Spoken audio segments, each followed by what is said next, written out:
Mari, ¿cómo están?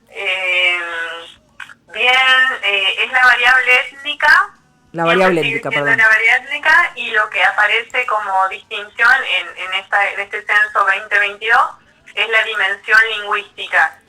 Quiere decir que a las personas que se autorreconocen parte de un pueblo originario no solamente se le pregunta sobre su descendencia, sobre su autorreconocimiento, sino también sobre las lenguas o la lengua que habla como lengua prioritaria o como segunda lengua. Ustedes saben que en Argentina, digamos, el idioma que se impuso es el castellano, y que en el proceso, digamos, de despojo territorial se produjo también un silenciamiento, un desplazamiento del mapuzungún, de otras lenguas de pueblos originarios, por la imposición del castellano. Bueno, en este año ya se inició la década internacional de las lenguas indígenas, y Argentina tiene un retraso bastante importante respecto a las políticas lingüísticas. De hecho, parte de lo que nosotros pudimos construir en este proceso de 4 años en el tejido de profesionales indígenas, junto al colectivo de investigadores y pueblos, lenguas y pueblos originarios, es que no hay ningún organismo de referencia, ni el INAI, ni el Ministerio de Educación, ni el Ministerio de Cultura, o de la Secretaría de Medios de Comunicación, que se ocupe, digamos, del tema. Por lo tanto, no hay registro nacional de lenguas indígenas. O sea, el INDEC no tenía donde referenciarse a nivel oficial. Sí hay estudios del CONICET, hay investigadores, digamos, que trabajan investigando lenguas en particular, pero no hay algo que dé cuenta del plurilingüismo vigente en nuestro país.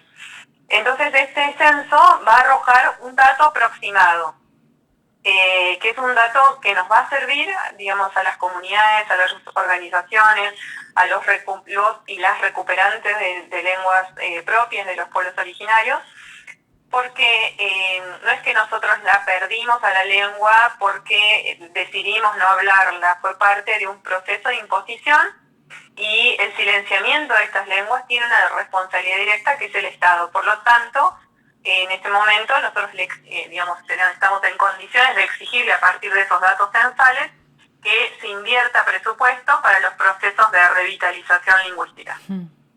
Verónica, han hecho ya con mucha velocidad, ¿no? Un primer corte, un primer análisis, una primera evaluación de lo que fue el operativo censal. ¿Qué datos tienen?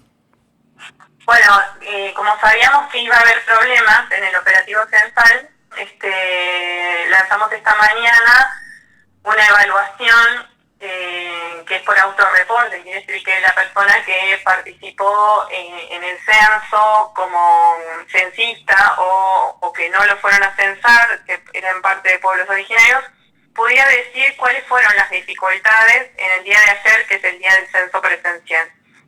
Entonces hicimos un pequeño cuestionario y lo empezamos a girar cerca del mediodía. Increíblemente contestó muchísima gente. Y bueno, hicimos un corte de los primeros 100 respuestas.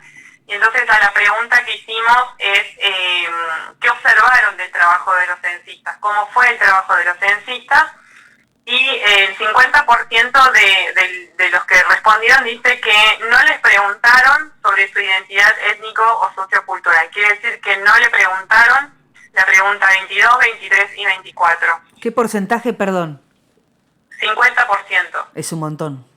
Sí. Luego viene en segundo lugar que no llegó el censista a mi comunidad o a mi territorio. Y eso es el 25%. Está bueno, la noticia por ahora es que la tercera opción era que llegó alguien a censarme de las fuerzas de seguridad y no respondió nadie. O sea que las fuerzas de seguridad por ahora no aparecen como la dificultad para la respuesta. Después, en un porcentaje mucho menor, que puede ser el 12%, dice no hablaba el censista mi lengua, entonces no le entendí. Ese es el 12%.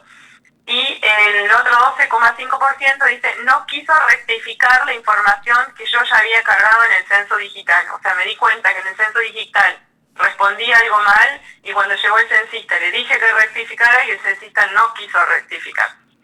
Y después en un mínimo, muy mínimo, aparece como otros problemas y ahí eso todavía no alcanzamos a procesar y es un 6%. Entonces esa es la evaluación que hicieron estos casos de pueblos originarios observando el trabajo de los censistas. Esa es la primera pregunta que hicimos. Verónica, ahora, ¿a qué, no sé si están haciendo una lectura, tienen respecto a, porque también yo, escuché en un ratito, lo sumamos a Orlando Carriqueo, que semana de por medio, se suma al aire de Nosotros Lesotres, y seguramente le voy a preguntar porque leí que él puso que la censista no le preguntó justamente no le hizo la pregunta 22 y él le pregunta, bueno, no me hiciste esta pregunta y le dice, no, que hay mucho, no me acuerdo ahora exactamente.